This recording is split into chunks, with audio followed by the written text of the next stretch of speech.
pasamos a Rosh Chodesh Shvat. ¿Okay? Rosh Chodesh Shvat, Shvat es un mes muy importante. Es uno de los únicos meses que aparece en la Biblia, los nombres. Los nombres de los meses llegan de Babilonia. ¿Okay? Hay una opinión de Bnei Sahar, que es una opinión que Moshe lo recibió de Sinaí, pero se olvidaron y después lo volvieron a recordar y a traerlos otra vez en Babilonia. Pero son nombres en arameo. ¿Okay? Todos los nombres de los meses son nombres en arameo. ¿Okay? Cada nombre tiene su significado. Pero el nombre del mes Shvat, en el libro de Zecharia Naví, uno de los profetas de los 24 libros de la Biblia, aparece el nombre del Chodesh Shvat, ¿ok? Ahí habla de algo sobre Zecharia, la primera vez cuando Dios le da de sus palabras, entonces ahí aparece que era el Chodesh Shvat. Entonces es un mes que también su nombre está en la Biblia, un mes importante, y una de las cosas interesantes de ese mes, dice que Shvat son iniciales de las palabras en hebreo, Shenishma Besorot Tovot, que escucharemos buenas noticias. Vamos a entrar si los iniciales tienen o no tienen fuerza o toda esa cosa, pero si uno no cree o sí cree, tiene que creer en buenas noticias. ¿Qué quiere decir buenas noticias?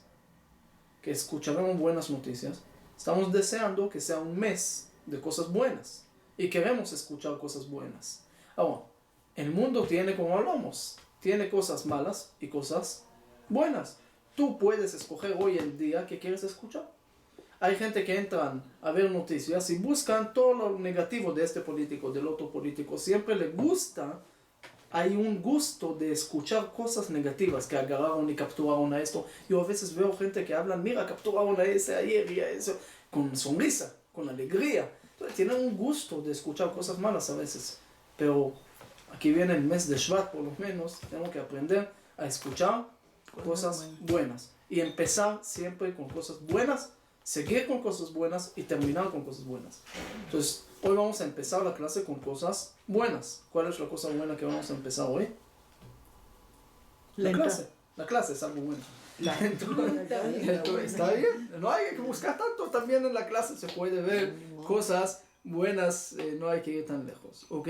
Entonces, uno tiene que saber cuál es su intención. ¿Qué intención? ¿Con qué intención llegas? Y eso es lo que vas a escuchar. ¿Ok? Si uno llega, hay gente que llegan con una intención mala. Y no importa en qué. Puede ser en una discusión. Hay gente que llegan a decir y nunca quieren escuchar. O hay gente que quieren discutir, pero no quieren aceptar la otra opinión. Ellos están firmes, cuadrados, y no hay manera de moverlos. ¿Ok? Entonces son cosas que... Entonces, en cada cosa que vas a decir, siempre pueden interpretarlo de una forma negativa. Entonces, nosotros tenemos que tratar de ver cómo manejamos primero la primera intención nuestra. Si nuestra intención en la mañana va a ser querer ver algo positivo, lo vamos a encontrar. Lo vamos a encontrar y no vamos a tener que esforzar mucho. Lo más que tenemos que hacer un ejercicio en la mañana, levantarnos en la mañana, pensar que hoy en día, no importa qué pasó ayer, no importa qué va a pasar mañana, pero quiero que hoy en día va a ser un día positivo y estoy seguro en eso.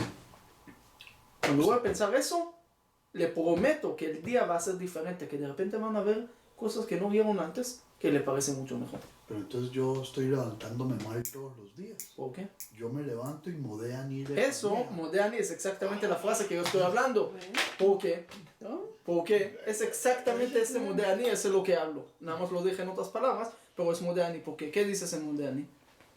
No dices que capturaron a este ministro, al otro, a esto, al político, en las noticias y el periódico, sino que dices ahí, gracias Dios, ¿ok? מודה אני לפניך מלך חי וקיים, שחזרת בי נשמתי בחמלה רבה אמונתך. ¿Ok? Que me devolviste mi alma, que estoy vivo. Ya estoy vivo, ya. ¿Ya? Muy positivo. Eso es. ¿Qué más de eso? Hay gente que ya no está viva. Eso es un lindo día. ¿Ok? Entonces, depende para quién. A veces para uno no es vivir, no es lo mejor, ¿ok? Había un doctor en Colombia que cuando llegó con sus pacientes, a veces le preguntó, ahí siempre le preguntan, ¿cómo amaneciste, no? Pero él le preguntó, ¿cómo? ¿Amaneciste? Entonces, de una forma de, como, ¿por qué? Pero no debiste haber amanecido, ya. El punto es, cambiar nuestra intención en la mañana. Cuando vamos a hacer ese ejercicio, este Modeh, entonces todo el día es diferente. Entonces, esa es la primera cosa que tenemos que saber. ¿Ok? Porque todo lo demás es, a veces son nada más resultados de ese primer pensamiento. Por eso es tan importante pensar. Pero vamos a empezar la parashá. Esa es la parashá de Vaera, la segunda parashá del segundo libro. ¿Ok? Dice, Vaidaber Elohim el Moshe. Okay, ustedes recuerdan las clases que hablamos en nombre de Elohim, en nombre de Yud Kevavke, que son dos nombres de Dios diferentes. No que Dios tiene muchos nombres y muchas esencias, sino otra vez, Dios es uno, su esencia es una, no hay mucho, pero las manifestaciones o la forma que cada uno lo agarra y lo entiende o lo ve o lo siente, puede ser diferente. ¿Ok? Entonces dice, Dios le dice a Moshe, Vairá el Abraham, el Yitzhak, el Jacob, el Shaddai, yo ya me conocen, es decir, ya estuve con tus papás, con Abraham, con Yitzhak y Jacob, con todos, pero aquí viene una palabra que tenemos que poner un enfoque aquí, dice Ushmi, Yud Kevavke, Amonai, lo nodati lahem. Ellos no sabían de alguna manera este nombre que lo voy a decir ahorita. ¿Qué dice Dios aquí?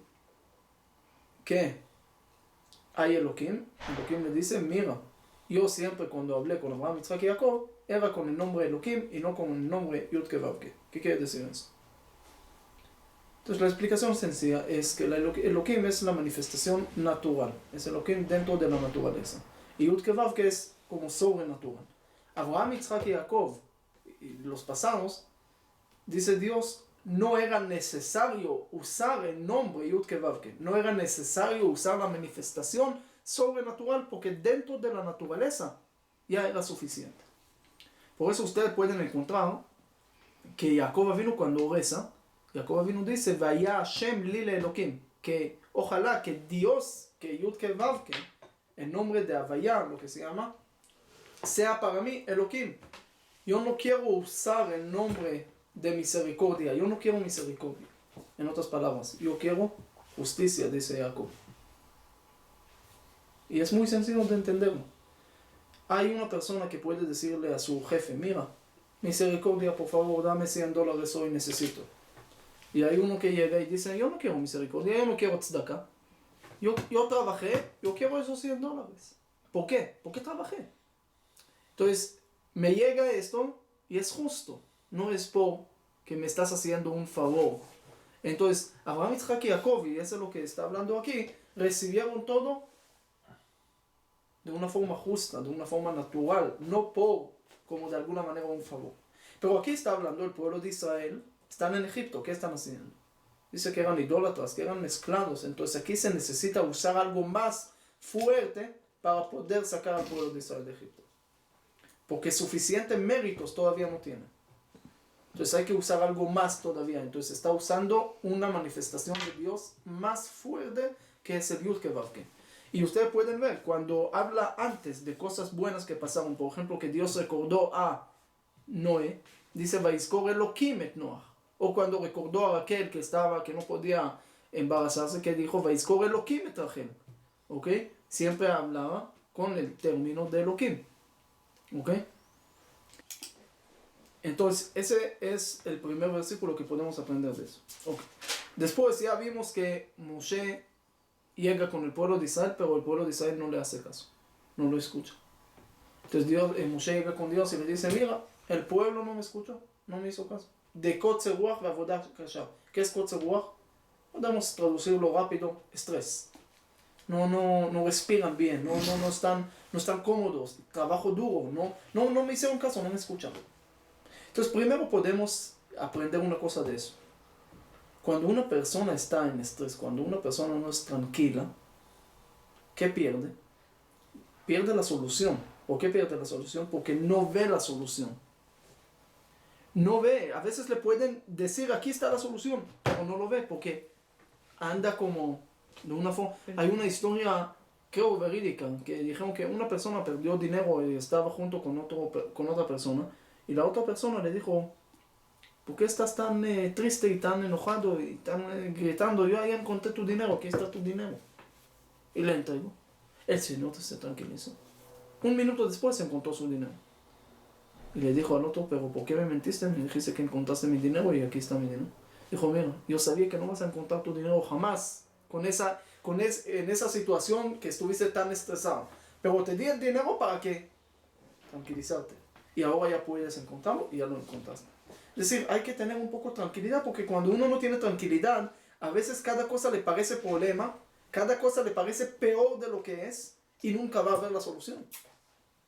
Uno entra a un bar, ahí hay gente que están tomando y esto, y de repente dice, Moshe, tu hijo murió. Y tu hija vio eso, se escapó, no saben dónde está. Y tu esposa suicidió de la ventana porque ya no podía soportar todo eso. Y apenas pasó eso, tu hijo pequeño quemó la casa. Por error, estaba jugando con fuego y como la señora no estaba y nadie estaba, entonces todo está quemado. Ya no se quedó nada ahí. Y llegó la policía para ver qué pasó. Y abrieron el carro y vieron ahí drogas. Entonces están buscándote para agarrarte, para ponerte en la cárcel, porque empezó a decir miles de cosas. De repente se para Moshe y dice, ay, que mi vida es tan mala, ya no me quedó nada, me están persiguiendo, mejor me junto con mi familia. Y entonces se fue a subir las escaleras para echarse del edificio. Se equivocó de Moshe. Y de repente dijo, pero un segundo, yo no estoy casado, yo no tengo hijos. Y yo no tengo casa, yo no vivo, y carro no tengo, y ni siquiera me llamo Moshe. Entonces se tranquilizó. Pero a veces uno está tan así, no escucha, no están hablando contigo, el problema no es tuyo, no tienes problema. A veces uno puede discutir con alguien y de tanto estrés de la discusión, uno puede dar cuenta de repente que ni siquiera están discutiendo. Puede ser que cada uno dice lo mismo, pero al discutir y al tener ese estrés, no se ponen atención. Entonces, eso es lo que Moshe nos enseña en la primera cosa. Kotzer Ruach v'avodah kasha, el pueblo de Israel podía perder la salvación de Egipto. Nada más, ¿por qué? Por Kotzer Ruach, por estrés, por no estar tranquilos. La importancia es pensar las cosas de una forma tranquila. ¿Ok? Ahora, ¿cómo llegar a la tranquilidad? Tampoco si ves una persona que está muy enojada, le dices tranquilízate, no se va a tranquilizar, le estás echando más leña al fuego. ¿Ok? Hay que saber cómo tranquilizarse, cómo respirar, pero hay que tener también esa tranquilidad, porque si no es muy difícil llegar a la solución. Por eso también el rezo, todas esas cosas que estamos haciendo nos llevan a ese estado de tranquilidad y no todo rápido, no encontrar rápido, hay que tranquilizarse. La segunda cosa, la segunda opinión, ¿qué era Kotzer Ruach? ¿Quién tenía estrés? ¿Quién tenía este Kotzer Ruach? Es el Ralbag, Moshe. No está hablando sobre el pueblo de Israel, está hablando sobre Moshe. No escucharon a Moshe porque Moshe era así en este momento. Porque al principio Moshe no quería salvar al pueblo de Israel y estaba estresado. Y yo no puedo hablar bien, dice. Entonces no me van a escuchar y no me van a hacer esto y no el otro. Llega un momento que Moshe, cuando quiere transmitir el mensaje, lo transmite de una forma un poco confundida. Entonces el pueblo no le hace caso. Entonces, primero tenemos para escuchar, tenemos que estar tranquilos. Pero también para transmitir, tenemos que estar tranquilos. Hay uno que dice, ¿y por qué mi hijo no saca sus notas de una... ¿Por qué tan malas notas? ¿Por qué cuando llega el examen del hijo, la única cosa que contestó bien era su nombre? Entonces, uno no entiende esto. Y ahí la pregunta muy sencilla es, ¿cómo lo levantaste en la mañana? ¿Cómo lo sacaste de la casa? Con gritos, mira, ya el camión se está yendo, ya es muy tarde, y le metes más estrés. ¿Cómo quieres transmitir de esta forma? Primero tienes que tranquilizar tú para poder tranquilizarlo a él. Entonces, otra cosa, otra enseñanza de Kotzer Ruach v'avodah kasha. Ahora hay otra opinión diferente, aparte de esos dos. Moshe llega con el pueblo de Israel en Egipto y dice, vamos a salir de Egipto. ¿Qué contestan Bnei Israel? No. ¿Por qué no? Dijeron, dijeron, Dios dijo, ¿cuánto vamos a estar aquí? 400 años y apenas pasaron 210. Entonces, no nos mientes. Por favor, no hay. ¿Cuántos Meshichim falsos teníamos en la historia? Bastante. ¿Ok? Entonces, por favor, no nos gustan mentiras. No pongas en el pueblo esperanzas, expectativas que al final van a salir mal. Y ustedes saben que 30 años antes de la salida de Egipto, parte del tribu de Efraín, aparte del tribu de Efraín que estaban en Israel en la época de la esclavitud que hablamos, salieron de Egipto. Y lo encontraron ahí en el camino y lo mataron a todos. Entonces el pueblo de Israel podían pensar que Moshe Rabbeinu le puede causar lo mismo. Entonces es mejor quedarse ahí en vez de hacer una rebelión y salir sin tener permiso y después morirse en el desierto. No tenían plan, no tenían ways cómo llegar, no tenían nada. Entonces, ¿cómo confiaron en Moshe? Ahora, los tribus de Efraín, ¿por qué salieron antes del tiempo? Dice que calcularon mal. Hay dos opiniones. ¿Por qué calcularon mal? O dos formas de calcularlo. ¿Por qué calcularon mal? La primera cosa dice, primero hay 3 veces en la Torah que está escrito sobre la esclavitud de Egipto. La primera vez dice que ¿cuánto va a estar el pueblo de Israel en Egipto? 400 años. En la parasha de Bo vamos a leer que ¿cuánto tiempo Bnei Israel estaban en Egipto? 210. 430. ¿Ok? ¿Y cuánto estaban en realidad? Según las cuentas, 210. Entonces, ¿qué pasa aquí? Una contradicción triple. ¿Cómo puede ser? ¿400, 430 o 210? Entonces, depende. Del momento que Dios le anunció a Abraham en el pacto ahí de Ben Abetarim, pasaron 430 años hasta la salida de Egipto. ¿Ok? Del momento del pacto, 430 años. Esa es la primera cuenta. La segunda cuenta es del nacimiento de Isaac hasta la salida de Egipto. Pasaron 400. ¿Ok? Y la tercera es de la entrada a Egipto de 2238 de la creación del mundo con Jacob y sus hijos hasta la salida 2448 pasaron 210 años. De esos 210 años, ¿cuánto tiempo en esclavitud? 189. 200. No, estás exagerando. Ustedes están aumentando más 110. esclavitud 86. al pueblo de Israel. Hay una opinión 86, que es la opinión más, podemos decir, no más pequeña, porque hay en la Pirkei de Rabbi Eliezer, que es de uno de los Tanaitas, dice que el pueblo de Israel salieron, empezaron a esclavizarse 8 años después de esa cuenta, quiere decir, como 78 años. ¿Ok? Hay una opinión que en 2331 empezaron los decretos, ¿ok? Y en 2361 empezó la esclavitud, ¿ok? Hasta de 2361 hasta 2448 pasaron 87 años, pero es 86, quitas al principio del final, entonces es 86 años. Según el Rokeach, que es otra opinión, era 117 años, todo el Shiabud, ¿ok? Toda la esclavitud, 117 años, pero era lo máximo. ¿Cómo? ¿Cuál es la verdadera? Nadie sabe.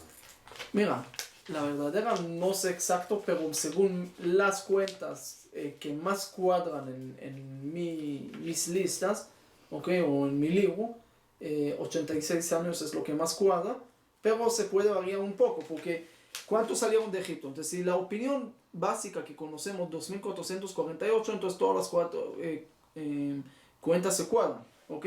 Es según el Talmud de Avodah Zarah, según el Psikta, diferentes libros que hablan que en este año salieron de Egipto. Pero hay un libro de Zecher Tzadik dice no, un año antes.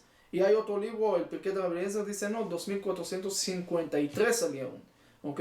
Hay otra opinión del Rabenu Hananel, que el Rabenu Baji lo trae, dice 2478 salieron. Hay otra opinión de Nachmanides, dice 2458, y Maharam Nativ dice 2456 años. Entonces hay diferentes opiniones cuándo salieron de Egipto. Otra vez, la mejor opinión que se cuadra mejor, no digo que los demás no son correctos, pero lo que más cuadra es 2448, porque 40 años después entraron a Israel, es 2488, ¿ok?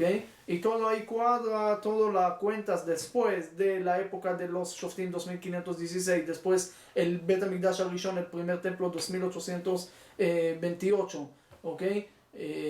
Después la destrucción del templo, después de 410 años, entonces 3338, después 70 años en Babilonia, 3408, después 420 años, según las opiniones, 420 años, 3828, todo se cuadra muy bien si hagamos esa cuenta, y por eso yo siempre sigo con esa cuenta, pero para que sepan que hay más opiniones. Entonces el pueblo de Efraín estaba contando la esclavitud según desde el pacto con Abraham, desde el momento que Dios le anuncia a Abraham.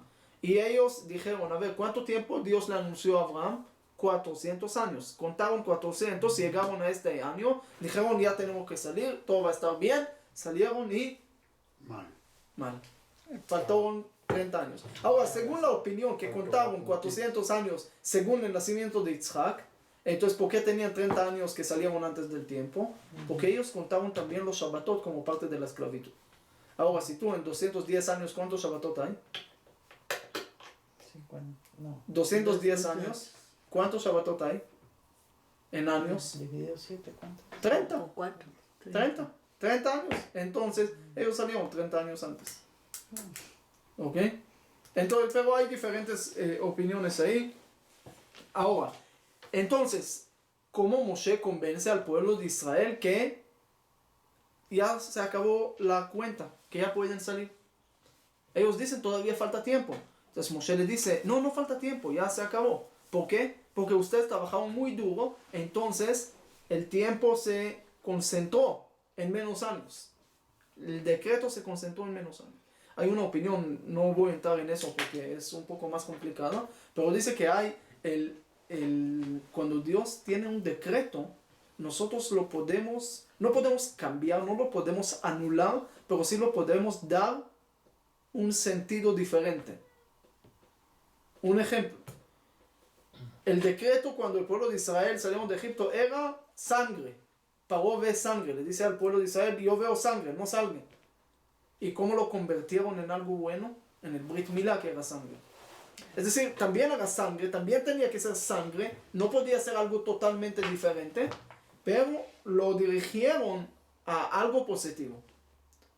Ese también, Dios dice que el pueblo de Israel va a estar 430 años o 400 años, lo que dijo Abraham, van a estar en Egipto. Ok, ese es el decreto, así va a ser, es el plan de Dios. Ahora, tú lo puedes dar, estar en Egipto con la mente, pensar, Abraham está pensando que van a estar en Egipto. Entonces ya está sufriendo algo, aunque todavía no está pasando. ¿Ok? O como uno va a un paseo, antes de ir al paseo ya está disfrutando de planificarlo. Entonces es parte de... Entonces puedes dar esos 400 años, lo puedes dividir parte en pensamiento y parte en realidad, o todo en realidad, o todo en pensamiento. Pero no anularlo totalmente. Entonces por eso hay diferentes cuentas, diferentes formas de interpretar el decreto de Dios. Pero en fin, entonces Moshe le dice, se concentró por el trabajo duro, se concentró el trabajo, se concentró los años. Entonces dice Moshe, ellos no me escucharon, que es el motivo de la libertad. Por eso dice, lo llamó el Moshe, no escucharon a Moshe que la libertad va a ser ahorita por trabajo duro. ¿Ok? Porque era trabajo duro. ¿Ok? Ahora, ¿por qué se salvaron? ¿Cuál era el mérito? Entonces eso es lo que vimos que Dios le dice a Moshe, Vegam ani shamati, yo también escuché que el pueblo de Israel está sufriendo, entonces lo voy a sacar. ¿Qué es Gamani? Yo también escuché. ¿Quién más escuchó? Los ángeles. Ahí no dice ángeles. ¿Quién más escuchó? Yo también. Dice, ¿sabe quién? Uno al otro. Cuando las personas entre ellos también escuchaban uno al otro, Dios dice, yo lo voy a escuchar. Si uno está abierto para escuchar los problemas de su amigo, ahí Dios también te va a escuchar. Pero si uno no escucha a los demás, no le importa lo que los demás, no le importa el problema de los demás, pero nada más quiere que Dios le escuche. ¿Por qué? ¿Por qué te va a escuchar? Uno a veces pide perdón de Dios en Yom Kippur, pide perdón. Cuando un amigo le pregunta si le perdona por algo pequeño, no lo quiere perdonar. Entonces, ¿por qué Dios te va a perdonar hoy? Uno tiene que por lo menos mostrar y hacer lo mismo, lo que Él quiere que le hagan. Entonces por eso Dios dice, yo también escuché. Ahora, nosotros también escuchamos de una forma selectiva. Así como dijimos al principio, podemos escuchar nada más cosas buenas, pero a veces uno nada más escucha lo que Él quiere escuchar. ¿Ok? Ustedes conocen la historia del Señor que estaba siempre lo cuentan, estaba en la iglesia. Y ahí el cura le pregunta desde lejos, ¿por qué robaste ayer el pan? Dijo, perdón, no escucho. ¿Qué usted, de qué me está reclamando? No escucho. Entonces grita más fuerte, ¿por qué robaste ayer el pan? Y el Señor dice, perdón, pero no sé, puedes hablar más fuerte, no te escucho, nada, no te escucho. Dijo, y gritó y agarró 3 micrófonos y ¿por qué robaste ayer el pan? Y todo el mundo escuchó, los cielos, la tierra, como... Pero dice, perdón, pero no te escucho. Y usted puede cambiar conmigo el lugar y va a ver que de mi lugar no se escucha nada de lo que usted habla. Entonces cambiaron el lugar, el cura se puso ahí y el Señor se puso aquí, en el lugar del curante. Y le pregunta, ¿y usted por qué recibió este dinero que no tenía que recibir de esta persona y esto? Tienes razón. Entonces dice, tiene razón, aquí no se escucha nada. Entonces uno puede escuchar lo que quiere, ¿ok? O uno puede pensar que la gente no lo escucha, como vimos antes, pero es verdad que la gente no lo escucha o él no escucha. A veces la gente le responde, pero no escucha. Ese es el punto. No siempre pensar que la culpa es los demás, que no te escuchan. Tal vez tú no escuchas lo que ellos ya te hablaron. Como, no sé si le conté esa historia que pasó con el señor que fue con el doctor y le dijo, mi esposa no escucha bien, ¿qué hago? Y él dice, ¿sabe qué? Tiene que saber qué tiene. No sé, hay que ver qué distancia no escucha. Vaya a la casa y grítale. Desde que entras Ahí. a la casa. Sí, entras a la casa y vas a ver. Y así vas con un metro y vas a medir cuánto es. Entonces entró a la casa y le empezó a gritar a su esposa, ¿qué hay de comer? Y no escucha. Acerca, ¿qué hay de comer? No escucha. Acerca más.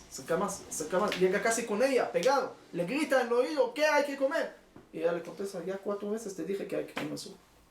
Entonces, a veces uno no escucha y echa la culpa a todos los demás. Entonces, esa es la parte importante que tenemos que saber. Antes que queremos que Dios nos escuche, tenemos que escucharnos. Ustedes saben que la plaga que vamos a leer esta semana, que habla de la oscuridad, ahí dice, oscuridad hasta que no vieron uno a su hermano. Dicen los hasidim, es al revés. Cuando uno no ve a su hermano, no nada más no escucha, no ve a su hermano, no ve los problemas de su hermano, ahí está en la oscuridad. Esta es la oscuridad. No estás hablando ahorita de otra oscuridad de eso. Estás hablando que uno que no ve a su hermano está en oscuridad. Por eso todo Egipto, todo lo que estamos aprendiendo aquí, es que el motivo principal es ver los problemas del otro y escuchar los problemas del otro. Y por eso Dios escogió a Moshe Rabenu, porque Moshe Rabenu era la persona que más podía entender, escuchar y sentir a cada uno y uno del pueblo de Israel, como ya vimos en las clases pasadas. Ok, ahora vamos a entrar al tema de la clase, ok. Será una introducción, entonces vamos a entrar al tema de la clase. Voy a repetir nada más una parte pequeña de Shabbat para poder entrar al tema. Ok, dice, ¿cómo empezó la esclavitud de Egipto? Llega Paró con sus sabios y le dice, señores, nosotros tenemos que hacer algo contra ese pueblo que se está Reproduciendo. ¿Qué hacemos con ellos? Tantos judíos, antisemitismo. ¿Ok? Entonces Paró está en contra de ese pueblo y dice, es peligroso. ¿Qué hacemos? ¿Qué podemos hacer? Tenemos que pensar una táctica. ¿Por qué? Porque me imagino que la mayoría de los ministros de él eran judíos. ¿Ok? El gabinete judío. Entonces, ¿qué hay que hacer? Hay que ver. Ahora, el pueblo de Israel tenía el poder. Todo está en poder, encima de todo. Ahí, entonces dice Paró, ¿cómo voy ahorita a generar odio contra ese pueblo? Un pueblo que le dio a los egipcios de comer y trajo todo a Egipto, abundancia, bendiciones, riqueza y todo. Entonces ahorita, ¿cómo vamos a generar odio? Entonces, ¿Paró qué está haciendo? La explicación sencilla es, vamos a a esclavizarlo. ¿Y cómo? ¿Cómo puedes cambiar de un día al otro? La respuesta es, como hablamos, que Paró no dice así. Pero ¿sobre quién? Dice, vamos a poner impuestos sobre los egipcios nada más para poder mantener lo que tenemos. Ahora ponen decimos alav, sabe misim, alav sobre el pueblo egipcio. Y el pueblo egipcio recibe esos impuestos y de repente empieza a enojar. Empieza a generar odio contra el pueblo judío. ¿Ok? Empieza a decir, mira, ese pueblo nos trae impuestos y a ellos no cobran impuestos y a nosotros nos cobran más y más impuestos. Está generando odio. Le mandan notobes y blotam para hacerles sufrir al pueblo de Israel de los sufrimientos de los egipcios. Y poco a poco, en unos años, se está incrementando este odio al pueblo de Israel. Mientras más problemas, más impuestos, más cosas, más odio hay al pueblo de Israel. Es una sabiduría que Paró está usando aquí para atacar al pueblo de Israel. Entonces, ahora, ya pasó en la esclavitud y así empezó la esclavitud. Llega Dios y le dice a Moshe, yo voy a endurecer al corazón de Paró y no va a mandar al pueblo de Israel de Egipto. Y ahí todos preguntan, entonces si hizo así, ¿qué culpa tiene Paró? ¿Por qué tiene culpa en eso? Si Dios se la anuncia, entonces hay uno que contesta no nada más de la quinta plaga, pero en realidad desde el principio, el primer encuentro que Dios tiene con Moshe, Dios le dice, yo voy a endurecer el corazón de Paró y no va a mandar al pueblo de Israel de Egipto, y lo dice varias veces. Quiere decir que Dios está aquí diciendo, no lo voy a permitir, no lo va a mandar. Entonces, ¿cuál es su culpa? ¿Por qué tiene que castigar? Hay una respuesta que dice, mira, usted sabe que había un juez en un lugar, no, el juez no era judío, y había un judío que tenía un caso, una discusión con uno no judío. Y tenían el día de mañana el juicio con este juez. Llega el judío y le da un regalo importante a este juez. El juez, antes del juicio. Y el juez se enoja, le dice, usted me está tratando de sobornar. ¿Qué le pasa? ¿Que usted sabe que es prohibido? ¿Que no era México y estos lugares donde sí se puede aceptar? Porque usted sabe que me contó uno en México que llegó de Venezuela y la primera vez que encuentra con policía de México y le dice, y no sabía cómo ofrecerle. Entonces empezó a pensar y dijo, ¿sabe qué? Mira, usted sabe que en Venezuela, donde yo vivo, ahí le dan a la policía algo y ya. Entonces la policía le dice, señor, no nada más en Venezuela, aquí también, tranquilo. Entonces el juez se enoja y dice, ¿cómo te ocurre sobornarme? Y el judío le dice, no estoy sobornándote. Dijo, ¿y este qué? Dijo, mira, tú sos juez, yo soy judío y es el problema. Porque el otro no es judío. Tu corazón, tus decisiones ya están inclinadas a él, a su favor. Yo con mi regalo nada más estoy equilibrando el asunto. ¿Ok? Había un juez que le dieron uno de los casos. La primera persona le dio $10,000, el segundo le dio $20,000. El juez, antes de empezar el juicio, dice, me falta aquí $10,000 para estar bien. ¿Ok? Ahora, antes de entrar si es problema o no, si acabó igual, porque ahorita otra vez está equilibrado, pero eso es lo que pasó con Paró, según esa respuesta. ¿Ok? Paró no quiere mandar al pueblo de Israel de Egipto. ¿Ok? ¿Por qué? Porque son esclavos. Entonces la ayuda quiere al pueblo de Israel. Dios manda plagas. ¿Qué va a pasar con esas plagas? Van a anular de alguna manera el pensamiento de Paró y por presión que tiene va a mandar al pueblo de Israel de Egipto y no por su decisión. Por eso Dios de alguna manera endurece su corazón para que sea equilibrado ahorita con esto y manda al pueblo de Israel de Egipto. Ok, esa es una respuesta. Los comentaristas lo responden.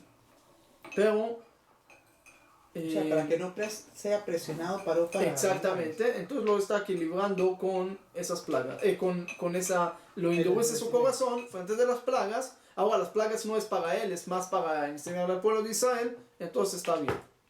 ¿Ok? Hay otra respuesta a lo que dije en Shabbat, que en realidad Paró no fue castigado, porque en todas las plagas no aparece el mismo que él sufrió ¿ok? Ganas un poco aquí, un poco allá, pero no era sufrimiento. En el Bejorot, en los primogénitos, él no murió, ¿ok?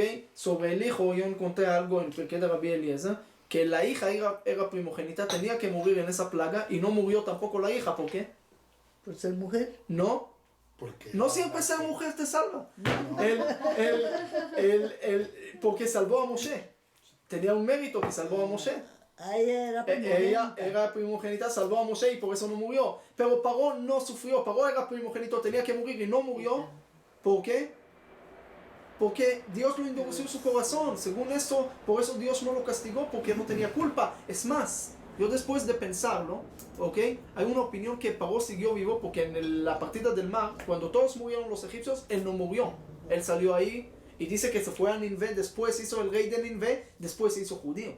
Como siempre dicen que los malos también al final, de alguna manera, que salieron eran judíos, o Jesús o Mahoma, salió un libro en hebreo, se llama Atrás del Corán, que dice que Mahoma tenía algunas raíces judías, pero sin esto, con esto, igual una mujer o dos mujeres judías por lo menos tenía. Es que no saben contar muy bien, entonces hay ahí problema con los números. Siempre salió una señora una vez que dijo que Gaddafi era judío y este era judío, pero según eso Paró se convirtió al judaísmo al final, pero hizo rey. Muchas cosas. ¿Por qué recibió tanto mérito? ¿Por qué vivió tantos años? Puede ser porque él era un medio para enseñarle al pueblo de Israel, para fortalecer la fe del pueblo de Israel a través de él. A través de las plagas, a través de su tierra, a través de su lugar, a través de todo esto, el pueblo de Israel fortaleció su fe, recibió su fe a través de esto. Eso, como vimos en la clase de hace un año, que cada plaga era para romper un ídolo, porque como no era para ellos suficiente un ídolo. Una vez uno me preguntó por qué nosotros no creemos que el otro era también Dios. Yo le dije, Señor, suficiente con uno que casi no lo entiendo, me quieres agregar otros dioses. Y los egipcios esos tenían muchos dioses, y cada plaga llega a romper uno de los dioses, una de las creencias. Entonces, ese fortalecer y llegar a creer en un solo Dios. Entonces, como Paró era como medio para esto, Dios no lo castigó, porque Dios endureció su corazón para este plan. Y aquí entro al tema de esa clase. Perdón por una introducción tan grande, pero era necesario. Ahora clase, ya. No, ahorita 210 años de clase, por lo menos sobre 210 años de Egipto. ¿Ok? Ok, no vamos a hablar 210 años, tranquilos. ¿Ok? Pero sí vamos a hablar por lo menos 210 segundos. Es así. Ustedes recuerdan que, vamos a decirlo así, que hay dos formas de ver lo que voy a decir ahorita. Hay una forma de verlo como dos manifestaciones de Dios diferentes. ¿Ok?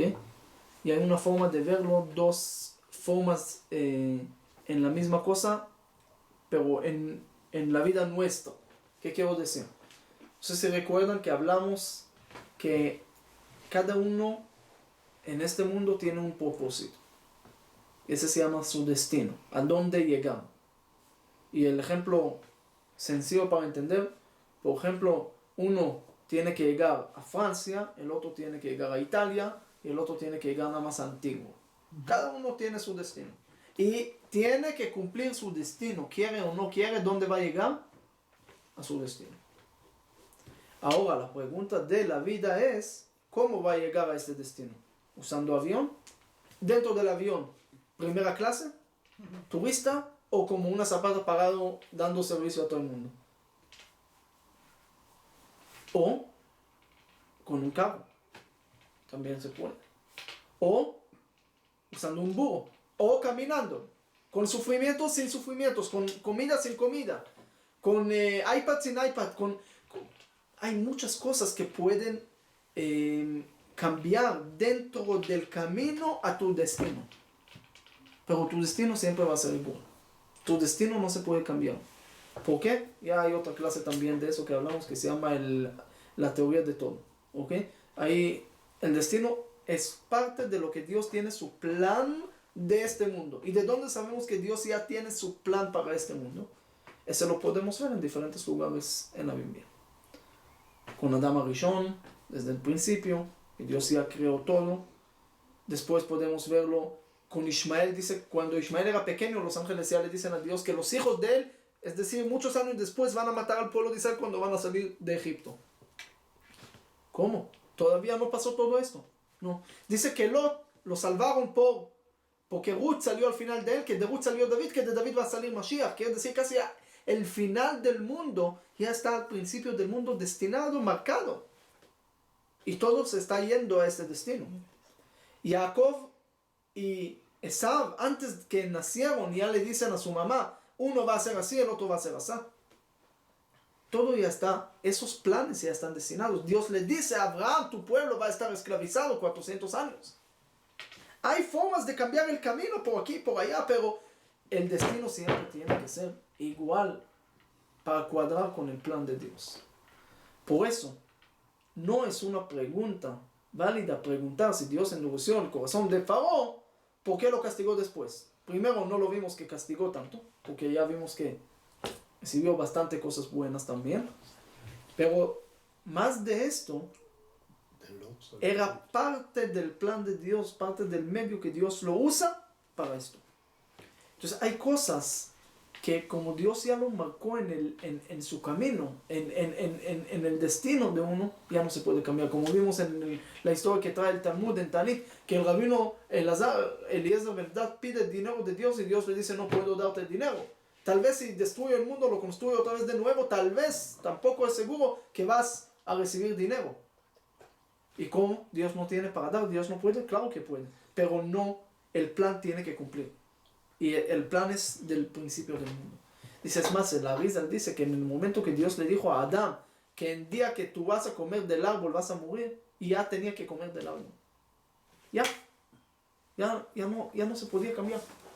Entonces, no es que no se puede cambiar, pero todas las cosas, podemos decir que nos parecen malas en este mundo, Dios los va a explicar, no explicar, porque la mejor forma de explicarlo es con la historia de Nachmanides.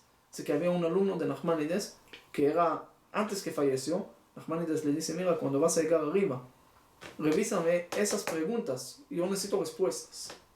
No entiendo este y este. Ok. Y regresa en mi sueño, no sé qué, cómo lo hicieron, pero quiero saber respuestas. Ok. El alumno falleció después de mucho tiempo, Nachmanides lo ve en sueño. Y el alumno está todo tranquilo, con luz, con toda esa cosa. Y Nachmanides le pregunta, ¿y mis preguntas? Y el alumno dice, ¿sabe qué? Cuando llegué arriba, llegué a una realidad donde no hay preguntas. No es que hay explicaciones o respuestas, sino se eliminan todas las preguntas. Es como yo le voy a preguntar a uno, ¿por qué viniste con un reloj Rolex que vale $10,000? ¿Qué te pasa? ¿Por qué estás gastando tanto dinero? Y estoy gritando. Y de repente me dices, pero yo no tengo ni siquiera reloj. Entonces no es que respondiste mi pregunta, sino me quitaste la pregunta. Esa es cuando hay plan de Dios y vamos a ver todo esto armado. Es como ver la película terminada, en orden, en completo. Ahí vamos a entender todo. Pero si uno ve un segundo de todo y quiere entender todo, está en problemas. Ese con Paró. Ahora vamos a pasar al pueblo de Israel. El pueblo de Israel en Egipto, ¿sufrieron o no sufrieron? Sí, pero después, ¿sufrieron o no sufrieron? ¿Sufrieron? Entonces, ¿por qué no querían salir? Porque ya se acostumbraron, les gustaba. Entonces no sufrieron.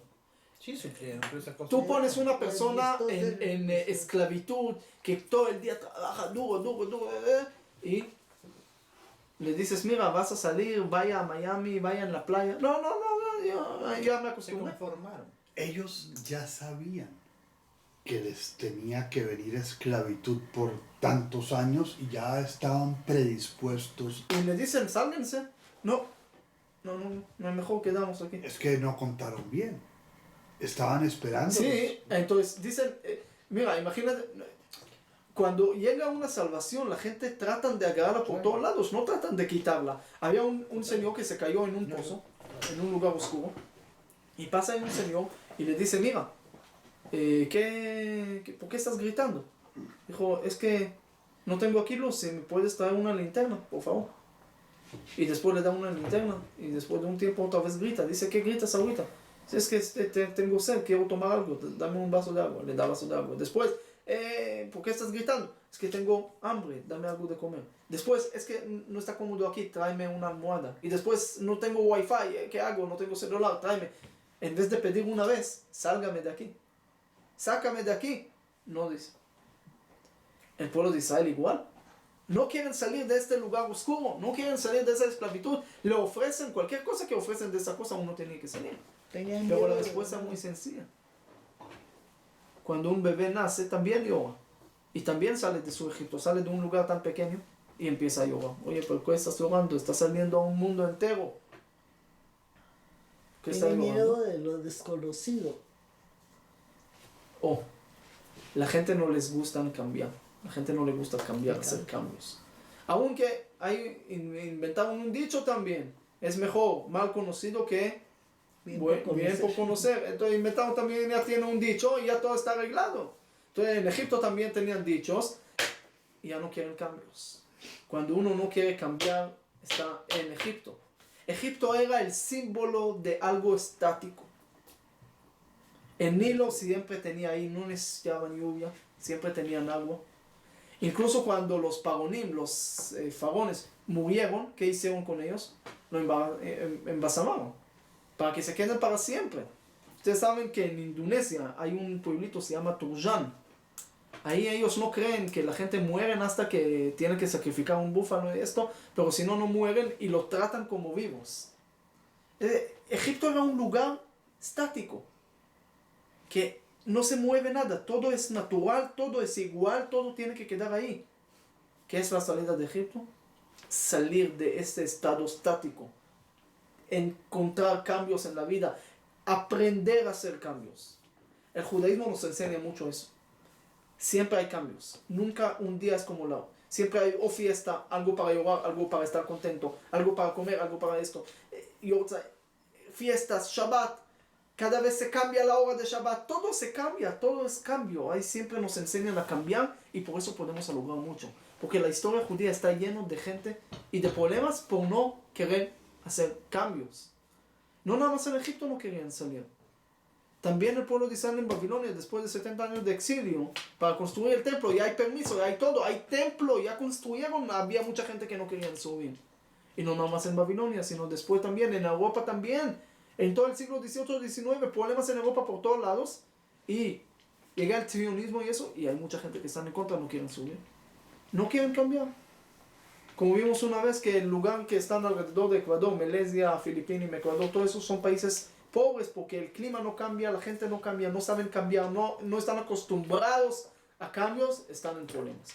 Uno tiene que saber aprender a salir de Egipto, quiere decir cómo manejar cambios en su vida, cómo ver algo no funciona bien, vamos a cambiar. Hoy voy a estudiar eso, mañana voy a estudiar el otro. Hay tantas cosas para estudiar, tanta diferencia que se puede estudiar, tantos temas diferentes. Eso es la salida de Egipto, saber cómo salir de esto. También las plagas rompieron ese estado estático de Egipto. El Nilo se hizo sangre, como el agua se pasa a ser sangre, todo esto es un cambio dentro de algo estático. La tierra, todos los piojos que salen, algo estático que es como tierra, que es como todo lo que tienen, también llegan los animales, todo se cambia, el sol de repente en vez de luz hay oscuridad, todo está cambiando, ya no tienen seguridad en la naturaleza. Ven que hay algo que está encima de eso, como vimos al principio de la clase, que hay Elohim, que es la forma natural, la estática de lo que maneja el mundo así, pero hay una manifestación que es sobre esto. Y eso es lo que le faltaba a creer, porque creyeron en la naturaleza, creyeron en todo, tenían muchos dioses, pero un Dios que está encima de todo eso, que tiene poder de todo. Por eso el nombre de Elohim en hebreo es plural. ¿Por qué plural? Porque es de todas las fuerzas, es un compendio de fuerzas, todas las fuerzas están en él, es decir, es alguien encima de todos. No hay algo para cada cosa, sino hay alguien que está encima de todo, y esa era la salida de Egipto, que llevó al pueblo de Israel a entender que no existe un Dios para cada cosa y son diferentes, fuerzas diferentes, sino hay uno que puede dominar todo. Ahora, algo que le debo desde Shabbat, si Moshe tenía hermanos o no tenía hermanos, aparte de Aarón y Miriam. Probablemente sí. Sí, si pregunto eso, siempre sí. Pero no es suficiente decir sí, hay que decir quién. Entonces vamos a encontrar más adelante dos personajes que se llamaban Eldad y Meidad, que recibieron una profecía y Yoshua ben Nun se enoja porque ellos quieren de alguna manera tomar el puesto de Moshe Rabenu en su vida de alguna manera. Entonces ahí hay una gran cosa que vamos a hablar más adelante. Pero ¿quién eran ellos, esos Eldad y Meidad? Hermanos de Moshe. Primero hay una opinión que no, hay una opinión que Eldad era Elidad ben Kislón de un tribu de Benjamín y Meidad era Kemuel ben Shaftán, que es un tribu de Efraín. Nada que ver con Moshe Rabenu, pero hay dos opiniones diferentes. Hay una opinión que el Yocheved no siempre estaba con Amram, el papá de Moshe, juntos. Había una época que estaban separados. En esa época se fue con un señor que se llamaba Elitzafán ben Parnach y ahí trajo a esos dos. Entonces eran hermanos de Moshe de mamá nada más. De ¿Okay? mamá. De mamá nada más, de Yocheved, pero con otro papá. Y hay otra opinión que el papá, cuando estaban separados, se fue con otra mujer y trajo a esos dos. Entonces son hermanos de Moshe Del De papá. padre. de papá. Entonces tenemos tres opiniones aquí. Ustedes pueden escoger las tres. Digamos ¿Ok? que no tenía hermanos. ¿Ah? Entonces, pero algo sí respondí sobre eso. Ahora vamos a pasar a otro tema interesante también sobre Moshe Rabenu. Hablamos de Moshe, hay que hablar de eso. Hay una historia de Saragón de Akkad. O sea, no hay certeza de que sean solo de mamá o de papá. No. Hay tres O que no opiniones. sean del todo. O que no sean de todo. No, de todo, de mamá y papá no. De Amram y Yocheved juntos no. Ese no. Ok, hay un problema grave para el judaísmo, aparentemente. Hay una historia muy parecida de Moshe Rabenu como 1000 años antes de Moshe Rabenu. De Saragón, el rey de Akkad, en Mesopotamia y todo esto. ¿Cuál era su historia? Entonces ahí cuenta su historia, de alguna manera, que su mamá lo puso también en una canasta, en un río, y un señor llegó aquí, lo salvó, y después esto, hasta que se hizo el rey. Algo parecido. También Moshe era rey de Etiopía 40 años. Entonces hay muchos dicen, la Torah copió la historia de Moshe, de esa historia antigua, leyenda de este Saragón, de ese gran Saragón. Entonces por eso hay unos que contestan, no. Saragón, la historia de Saragón está copiada de Moshe. Y todos dicen, pero Saragón estaba 1000 años antes de Moshe. ¿Cómo que estaba copiada? Entonces dicen, no. La explicación es aquí, la primera vez que aparece anotada, escrita, esa historia, es como el siglo VII antes de la era común. Quiere decir que tal vez lo que escribieron la historia de ese Saragón no lo encontraron de 1000 años antes de Moshe, sino después de Moshe lo movieron, lo vieron. Esa puede ser una respuesta, no digo que no, pero yo quiero decir algo más sobre eso. Aquí hay algo muy diferente entre Moshe y este Saragón. Saragón nace en una familia rica, en una familia de personas fuertes. Pero la mamá lo tiene, es decir, nació como de alguna manera a escondido. Entonces la mamá no lo quiere de alguna manera, lo pone en el río, lo pone en la canasta, que pase lo que pase. Llega un señor pobre, aquí un pastor o un agricultor, y lo agarra y lo encuentra. Y crece en esa familia pobre todo el tiempo. Hasta que al final llega un momento que él dice, yo no soy pobre, yo no soy de esa familia pobre, sino yo pertenezco a una familia muy rica, y eso hace que se está haciendo el rey de este lugar. Moshe Rabenu es todo lo contrario. Moshe Rabenu nace con los judíos esclavizados en esa época, con decretos, con problemas, cuando están lo más bajo posible. Y lo ponen en el río, por el decreto. ¿Quién lo encuentra? Al revés, aquí la hija de Faraón, es decir, la más alta sociedad que lo podemos imaginar en ese lugar. Entonces lo agarra, y Moshe, ¿dónde crece? En el palacio del rey. Pero ¿qué pasa con ese Moshe? Moshe podía decir, mira señores, yo estoy aquí tranquilo en el palacio del rey, yo puedo ser el rey de Egipto un día, estoy bien. ¿Qué Moshe hace? No, sale de ahí para estar con su pueblo sufriendo con su pueblo. Él no tenía que sufrir. Incluso si quería salir, era parte del tribu de Leví, no eran esclavos. Podía estar tranquilo. Pero Moshe no. Moshe quiere sentir al pueblo, quiere estar con el pueblo. Entonces, es todo lo contrario de ese Saragón. Ese Saragón está escapando de su pobreza, de su familia que lo adaptó, y está escapando de todo eso para no pertenecer a esta pobreza, para ganar la vida de la riqueza. Moshe Rabbeinu todo lo contrario. Está saliendo de todas las cosas buenas del mundo, de palacio del rey, de todo eso, para estar en la pobreza, en los sufrimientos con su pueblo.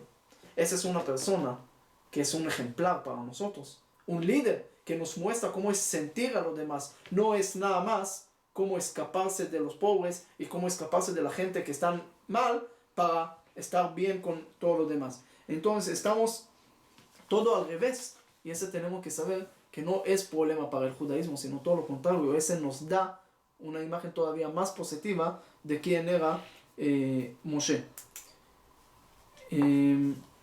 Si ya estamos hablando de eso nada más, hace poco era el Día Internacional del Holocausto. Y el Día Internacional del Holocausto siempre, holocausto como es algo grave, es algo triste, es algo que no hay palabras como explicar, no hay palabras como entender, no dónde estaba Dios como ya hablamos, sino dónde estaba el humano en este momento, ¿qué pasó? No, uno no puede captar que eso pasó hace tan poco tiempo. Y eso es algo, la verdad, muy fuerte de decir, de explicar. Y uno dice, ok, tenemos que recordarlo. Pero ¿qué tenemos que hacer en esos días que estamos recordando al día del holocausto? ¿Qué tenemos que hacer? Ok, recordando las cosas malas que pasaron, pero todo el tiempo quedarse en esa tristeza. ¿Cómo podemos usar esto para algo bueno?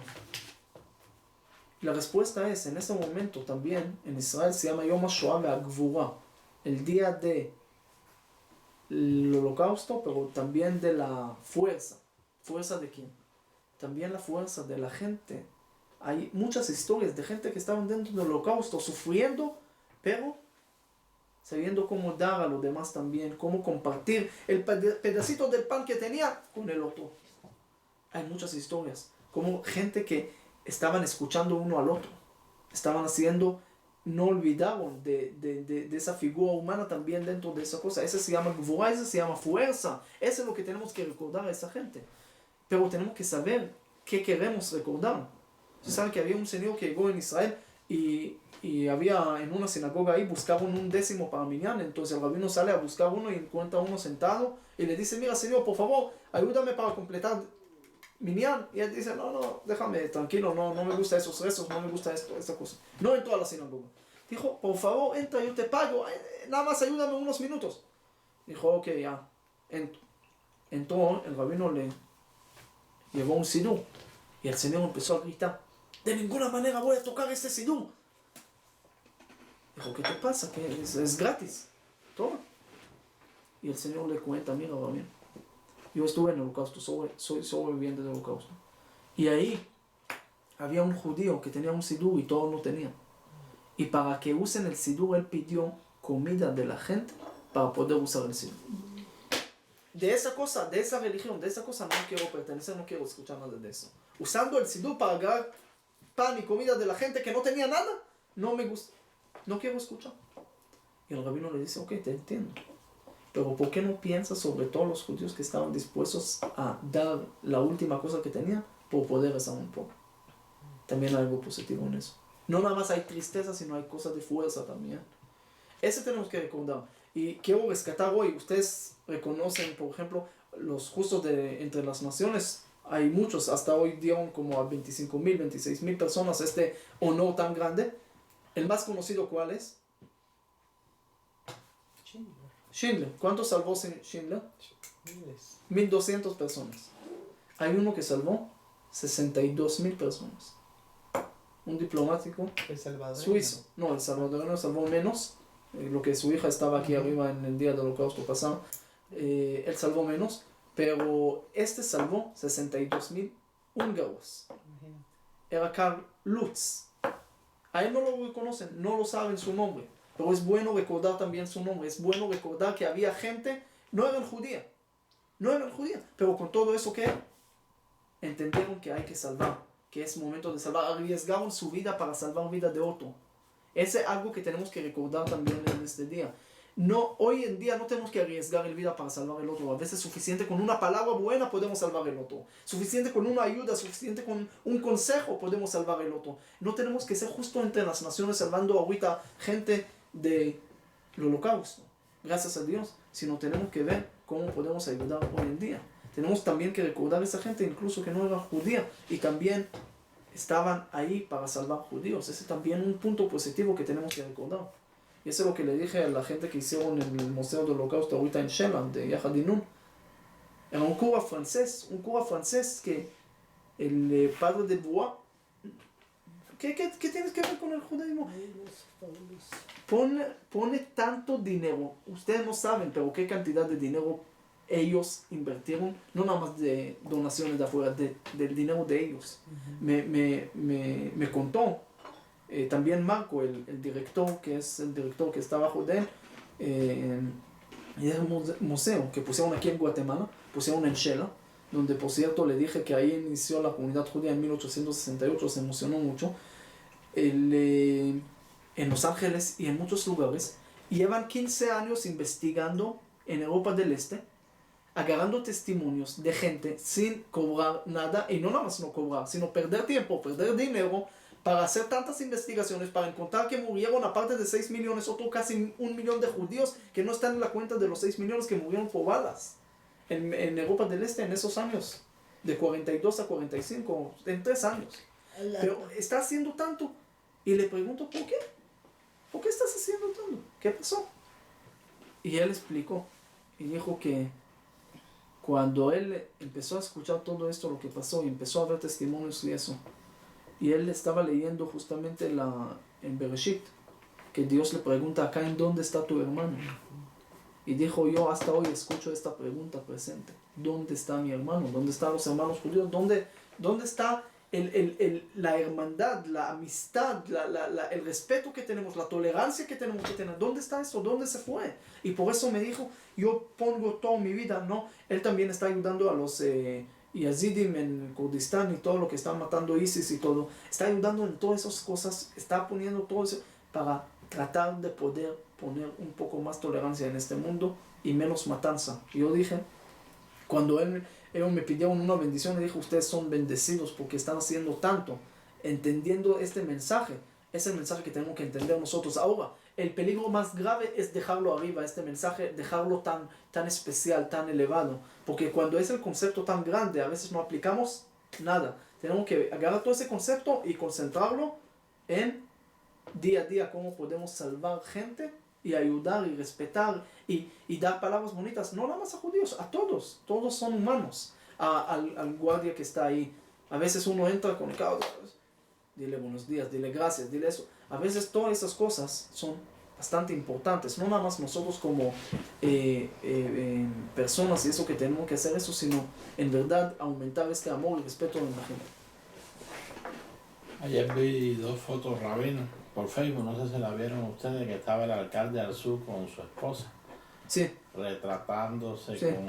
allá en Así es. oratorio, con los niños y con las mujeres del grupo Lestau, creo. ¿Lo vio, verdad? Sí.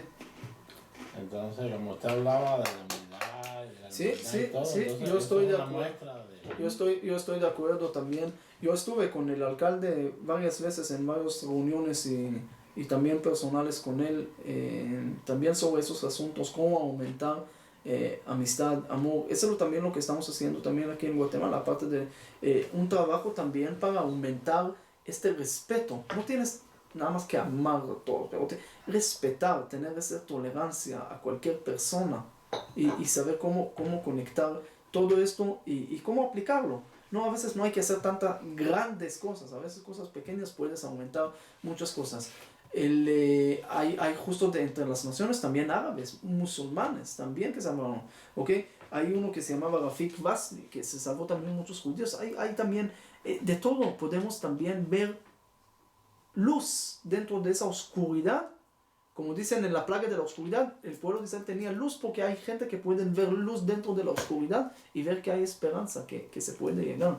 Pero tenemos que dar confianza en eso. Ver positivo, como empecé la clase, ver las cosas positivas, encontrarlas, ahí vamos a encontrarlas. Así, si queremos ver, lo vamos a encontrar. ¿Ustedes saben qué influencia tiene a veces una palabra buena? Le voy a dar un ejemplo.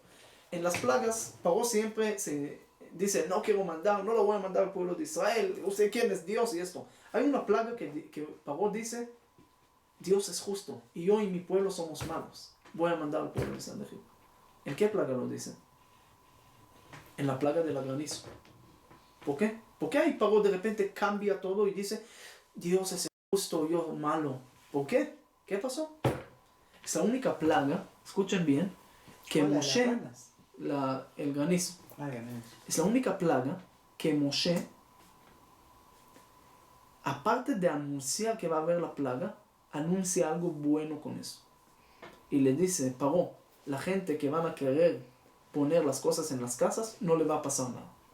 Misericordia.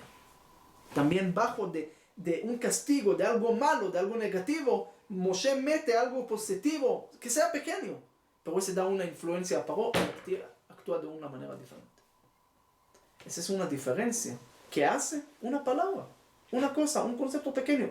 Cuando uno quiere también criticar al otro, mete algo positivo ahí, como vimos con Jacob Avinu que dijo, ajá, hermanos, ¿de dónde viene cuando está reclamando con los pastores? Y ellos le contestan, bueno, porque él está hablando de una forma, empieza algo positivo. Esa es la parte más importante que está agarrando aquí todo. Cuando uno empieza así, seguro va a tener cosas muy positivas. Eso es lo que tenemos que, cada concepto, también el día del Holocausto es un día muy, muy triste.